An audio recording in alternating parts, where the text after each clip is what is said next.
السلام علیکم۔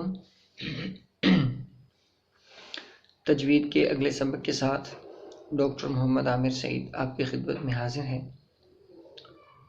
آج کا ہمارا سبق 9واں مخرج ہے، جو کہ انیاب سے ثنایا علیہ تک کا جو درمیانی تالو ہے وہ ہے۔ اب انیاب جو ہیں یہ ہمارے کینائنز ہوتے ہیں، یعنی یہ دانتوں کا نام ہے، یہ دانت ہیں ہمارے، جو یہ سائڈ پہ نکیلے دانت ہوتے ہیں نا، ان کو انیاب بولتے ہیں۔ دونوں طرف ایک ایک ہوتا ہے، اوپر اور ایک ایک نیچے ہوتا ہے، ٹھیک ہے۔ اور ثنایا یہ ہمارے سامنے والے دانت جو ہیں ان کو بولتے ہیں، اور علیہ کا مطلب اوپر والے۔ تو ہماری زبان جو ہے یہ انیاب اور ثنایا علیہ کے درمیان ٹچ کرتی ہے، اور اس ایریے کا جو پیلٹ ہے، تالو ہے، یہاں سے یہ حرف ادا ہوتا ہے، اور وہ حرف ہے نون۔ آئیے اس کی متحرک، پھر اشباعی اور پھر ساکن حالتوں کی مشق کرتے ہیں۔ نون زبر نا، نون زیر نی، نون پیش نو، نا نی نو، نون کھڑی زبر نا، نون کھڑی زیر نی، نون الٹا پیش نو، نا نی نو،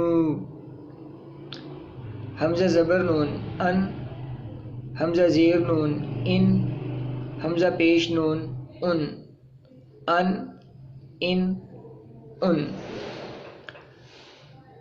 نون جو ہے یہ بھی حروف قلقلہ میں سے نہیں ہے، لہٰذا اس کی ساکن حالت کو جب بھی پڑھیں گے تو اس میں قلقلہ یا جنبش نہیں ہوگی، اس کو ہلا کے نہیں پڑھیں گے۔ جیسے انعمت، اس کو انعمت انعمت نہیں پڑھیں گے۔ عموماً جو سادہ پڑھنے والے لوگ ہیں وہ اس کو انعمت پڑھتے ہیں، تو ان یا ان وہ غلط ہو جائے گا، انعمت انعمت، ٹھیک ہے۔ اور ایک اور بات کہ نون جو ہے اس کی آواز ناک میں بھی جاتی ہے، یعنی یہ حرف جو ہے یہ صرف اور صرف منہ سے ہی نہیں بلکہ ناک سے بھی ادا ہوتا ہے۔ زبان ہماری انیاب اور ثنایا علیہ کے درمیان میں ٹچ کرتی ہے، جبکہ جو ہمارے منہ سے جو ہوا خارج ہوتی ہے وہ ہوا منہ سے بھی اور ناک سے بھی خارج ہوتی ہے، ٹھیک ہے۔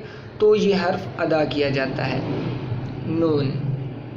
امید کرتا ہوں کہ آج کے سبق سے بھی آپ کو استفادہ ہوا ہوگا، اور آپ اس کی مشق کریں گے، قرآن پاک کو درست تلفظ کے ساتھ پڑھنے کی کوشش کریں گے۔